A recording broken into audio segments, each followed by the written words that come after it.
बॉलीवुड से शॉकिंग खबर। मुंबई के बांद्रा में सैफ अली खान पर चाकू से घर में हमला। लीलावती अस्पताल के आईसीयू में भर्ती। सैफ पर चाकू से हमला किया गया। शरीर पर 6 बार हमला हुआ। रीढ़ की हड्डी में चाकू का एक टुकड़ा रह गया। डॉक्टर्स ने सर्जरी कर चाकू का टुकड़ा शरीर से बाहर निकाला। हमलावर का पुलिस पता लगा रही। रात 2 बजे सैफ पर हमला हुआ। पत्नी करीना ने कहा, बाहरी व्यक्ति से भिड़ंत में घायल हुए सैफ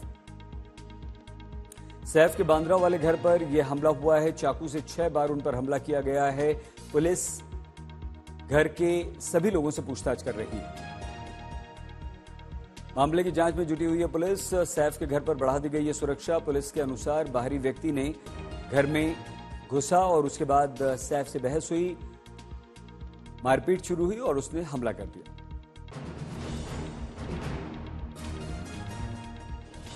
सैफ के स्वास्थ्य को लेकर डॉक्टर्स ने की प्रेस वार्ता। अभिनेता को आईसीयू में किया गया शिफ्ट। सैफ को स्पाइन में चोट लगी है। 3 इंच का नुकीला चाकू का टुकड़ा रीढ़ से निकाला गया। सैफ की स्थिति स्थिर है। डॉक्टर्स के अनुसार खतरे से बिल्कुल बाहर। डॉक्टर्स ने कहा, अभिनेता सैफ को लगी 2 गहरी चोटें, 2 हल्की और 2 मामूली। शरीर पर कुल 6 चोट। पुलिस ने कहा, सैफ के घर फोर्स्ड एंट्री का कोई भी साक्ष्य नहीं। जिस समय घटना घटी, सैफ, करीना और बच्चे घर पर ही थे।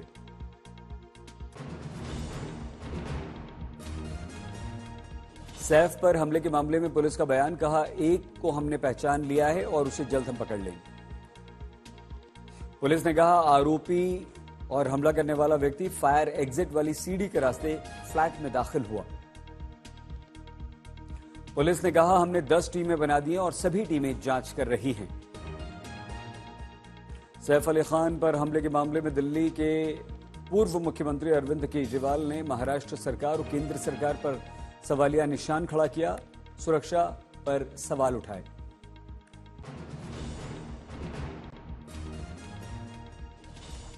सैफ के बच्चे सारा इब्राहिम भी उनके साथ इस समय मुंबई के लीलावती अस्पताल में मौजूद।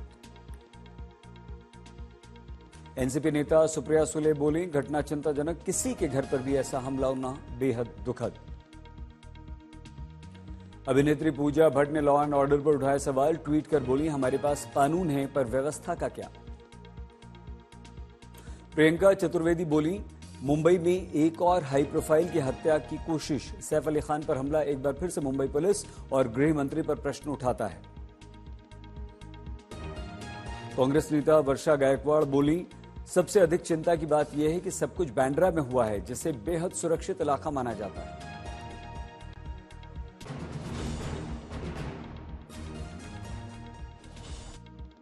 दिल्ली के चुनावी रण में दिग्गजों के नामांकन। संदीप दीक्षित नई दिल्ली से नामांकन कर चुके हैं। आप नेता सौरभ भारद्वाज, मनीष सिसोदिया ने भी पर्चा दाखिल कर दिया है। दिल्ली दंगों के 2 आरोपी एआईएमआईएम की ओर से आज नॉमिनेशन करने पहुंचे। मुस्तफाबाद से ताहिर हुसैन, ओखला से शिफाउर रहमान को बनाया गया उम्मीदवार। दिल्ली में बीजेपी के विरुद्ध आम आदमी पार्टी का विरोध प्रदर्शन। आपने बीजेपी प्रवक्ता शहजाद पूनावाला पर पूर्वांचलियों के अपमान का आरोप लगाया। दिल्ली विधानसभा चुनाव को लेकर बीजेपी ने जारी की स्टार प्रचारकों की list. PM Modi, JP Nadda, Amit Shah, Rajnath Singh समेत 40 बड़े नेता करेंगे चुनाव प्रचार। दिल्ली में जिला निर्वाचन अधिकारी के अकाउंट से बीजेपी का ट्वीट हुआ रीट्वीट। आप सांसद संजय सिंह ने चुनाव आयोग पर उठाए सवाल।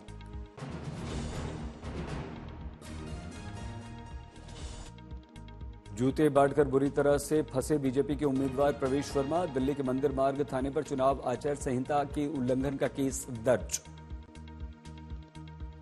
पंजाब के किसानों का विरोध। सरकार की तरफ से अब तक कोई बातचीत न किए जाने के कारण आगे की योजना का ऐलान कर सकते हैं किसान।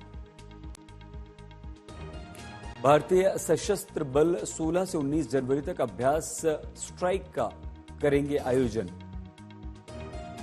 अब तक गुजरात में एचएमपी वायरस के 6 केसेस। राज्य का स्वास्थ्य विभाग अलर्ट मोड पर। दिल्ली में सिंगापुर के राष्ट्रपति से मिले जेपी नड्डा। दोनों देशों की कूटनीति पर की चर्चा।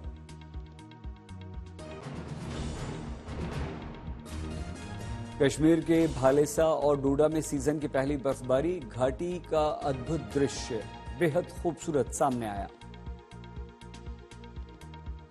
शोपियां में फिर हुई ताजा बर्फबारी, दूर दूर से बर्फ का आनंद लेने आ रहे हैं पर्यटक। उत्तरकाशी के यमुनोत्री गंगोत्री में जमकर बर्फबारी, नेशनल हाईवे जांगला भैरो घाटी धाराली के पास रास्ता हुआ बंद।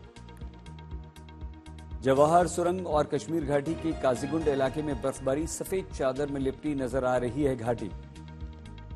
चमोली में मौसम ने ली करवट, औली बद्रीनाथ समेत ऊंचाई वाले स्थानों पर जमकर बर्फबारी शुरू। बर्फबारी के चलते ठंड बढ़ी, पर्यटकों के पहुंचने का सिलसिला जारी।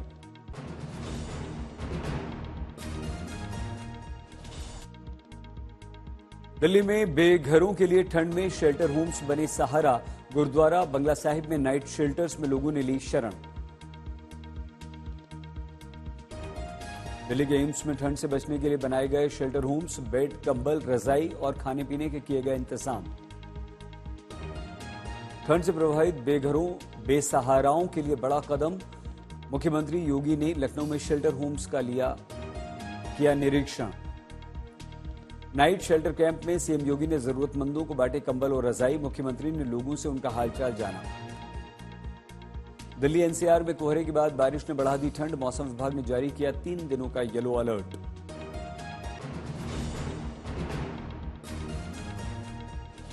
अमेरिकी राष्ट्रपति जो बाइडेन ने राष्ट्र को दी अंतिम भाषण के द्वारा शुभकामनाएं। फेयरवेल स्पीच में बाइडेन के निशाने पर सुपर रिच दौलतमंदों का दखल खतरनाक रूप से रहा है। अमेरिका का मतलब लोकतांत्रिक संस्थानों का सम्मान। इजराइल हमास के बीच ऐतिहासिक सहमति, सीजफायर पर मुहर लगने से गाजा में नहीं होंगे हमले। अमेरिका ने समझौते की पुष्टि की, जल्द रिहा किए जाएंगे बंधक। सीजफायर पर बराक ओबामा का ट्वीट, कहा इजराइल और हमास के बीच घोषित युद्ध विराम और बंधक रिहाई समझौता अच्छी खबर। इजराइल हमास के बीच सीजफायर का भारत ने भी किया स्वागत।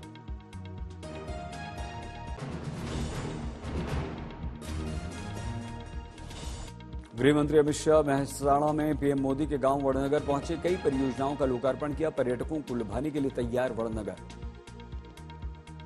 पुरातत्व अनुभव संग्रहालय, प्रेरणा संकुल, वड़नगर स्पोर्ट्स कॉम्प्लेक्स का उद्घाटन, कई प्रोजेक्ट्स का शुभारंभ। पीएम मोदी के जन्मस्थल वड़नगर में पुरातत्व अनुभव संग्रहालय बना, इसमें बनाई गई हैं 9 गैलरियां। लोग वड़नगर के 2500 वर्षों के इतिहास को यहां पर देख समझ पाएंगे। पीएम मोदी की प्रेरणा स्कूल से छात्रों का बढ़ रहा है आत्मविश्वास, छात्रों ने प्रसन्नता व्यक्त की। पीएम मोदी ने यहीं से 8वीं और 11वीं की पढ़ाई की, अब ये हेरिटेज साइट है।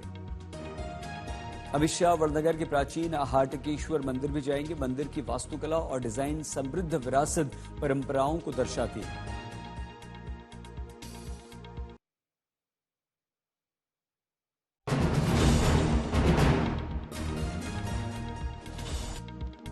प्रयागराज में महाकुंभ के चौथे दिन भारी संख्या में श्रद्धालुओं ने संगम में लगाई डुबकी। 29 जनवरी को मौनी अमावस्या पर 8 से 10 करोड़ श्रद्धालुओं के पहुंचने की सीएम योगी ने संभावना व्यक्त की। संगम तट पर आयोजित दिव्य गंगा आरती के समय श्रद्धालुओं ने भजन कीर्तन किया। आरती में शामिल हुए परमार्थ निकेतन के प्रमुख एच स्वामी चिदानंद सरस्वती जी। संगम पर किया गया यज्ञ अनुष्ठान। महाकुंभ में पंचदेव को प्रतिष्ठा महायज्ञ की शुरुआत बुधवार से हो गई। इस महायज्ञ की औपचारिक शुरुआत ज्योतिषपीठ के शंकराचार्य स्वामी अविमुक्तेश्वरानंद आनंद सरस्वती जी महाराज ने की। मां गंगा की भक्ति में लीन होकर नृत्य करती दिखी श्रद्धालु। गंगा तट पर भक्तिमय माहौल।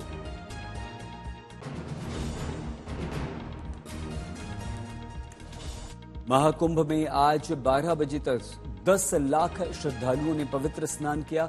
12 जनवरी से लेकर आज तक 7 करोड़ से अधिक पूज्य संतों, श्रद्धालुओं, कल्पवासियों ने स्नान किया। स्नान के दौरान महाकुंभ में चाक चौबंद सुरक्षा व्यवस्था। महाकुंभ में बिना किसी अव्यवस्था के लोग कर रहे हैं स्नान।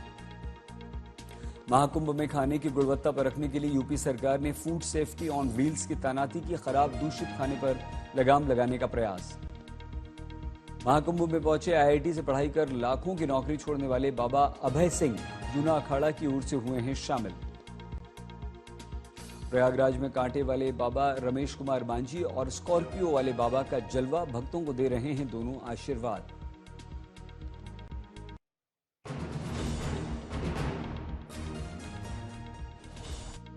इसरो ने स्पेडेक्स डॉकिंग प्रयोग को सफलतापूर्वक लॉन्च किया। भारत एलीट देशों के क्लब में शामिल हुआ। पीएम मोदी ने किया ट्वीट, अंतरिक्ष डॉकिंग के सफल प्रदर्शन के लिए बधाई। बोले, भारत के महत्वाकांक्षी अंतरिक्ष मिशन के लिए एक महत्वपूर्ण कदम। केंद्रीय मंत्रिमंडल ने श्री हरिकोटा में तीसरे लॉन्च पैड के निर्माण को दी स्वीकृति। गन्ना किसानों के लिए बड़ी खबर, केंद्रीय मंत्रिमंडल आज इथेनॉल के दामों में बढ़ोतरी को दे सकता है स्वीकृति। मोलासेस के दामों में लगभग ₹2.25 की बढ़ोतरी की संभावना। गन्ने के रस के दाम में ₹1.5 की बढ़ोतरी की संभावना। लखनऊ में बीएसपी प्रमुख मायावती ने मंडल प्रभारी समन्वयों के साथ एक महत्वपूर्ण बैठक की। मायावती ने प्रेस वार्ता की, बोली, मिल्कीपुर के चुनाव जरूर देखने जाएं। डेमोक्रेसी में इस चुनाव की स्टडी हो, आखिर कैसे जनता वहां निर्णय लेती है। अखिलेश यादव ने कहा, बीजेपी को हराने के लिए किसान बहनें सब तैयार हैं। अयोध्या के किसानों की बात समाजवादी पार्टी हर जगह उठाएगी। अखिलेश यादव बोले, समाजवादी पार्टी की बनेगी सरकार तो अयोध्या में 6 गुना हम मुआवजा किसानों को देंगे। गंगा स्नान की फोटो पर बोले अखिलेश यादव, हमें लगता है मुख्यमंत्री जी को स्नान कराने दोनों उप मुख्यमंत्री हाथ पकड़कर ले जाएंगे।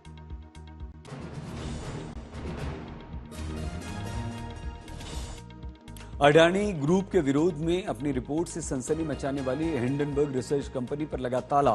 कंपनी के संस्थापक नाथन एंडरसन ने कहा, बंद करने का निर्णय काफी बातचीत और सोच समझकर लिया गया। ईवाई इंडिया की रिपोर्ट में दावा, जेनरेटिव एआई 2030 तक 3.5 करोड़ जॉब्स में क्रांतिकारी बदलाव। इसके कारण से प्रोडक्टिविटी में करीब 5.5% की बढ़ोतरी होने का विश्वास। पीएचडी सीसीआई ने अनुमान व्यक्त किया कि अगले वर्ष जापान को पीछे छोड़कर चौथी सबसे बड़ी जीडीपी बन जाएगा भारत। 2025-26 में 7.7% की ग्रोथ रेट हासिल करने का भी विश्वास व्यक्त किया गया। दिल्ली में श्री राम जन्मभूमि के 1 वर्ष पूरे होने के अवसर पर स्कूली बच्चों ने संपूर्ण रामायण का मंचन किया। अंतर्राष्ट्रीय रामलीला महोत्सव एसोसिएशन ने कमानी ऑडिटोरियम में भव्य आयोजन किया। नेशनल स्टार्टअप डे के दिन लॉन्च हुई रिपोर्ट में कहा गया कि भारत में हर घंटे एक स्टार्टअप लॉन्च हो रहा है। देश के 779 जिलों में 1.5 लाख से अधिक स्टार्टअप्स मौजूद।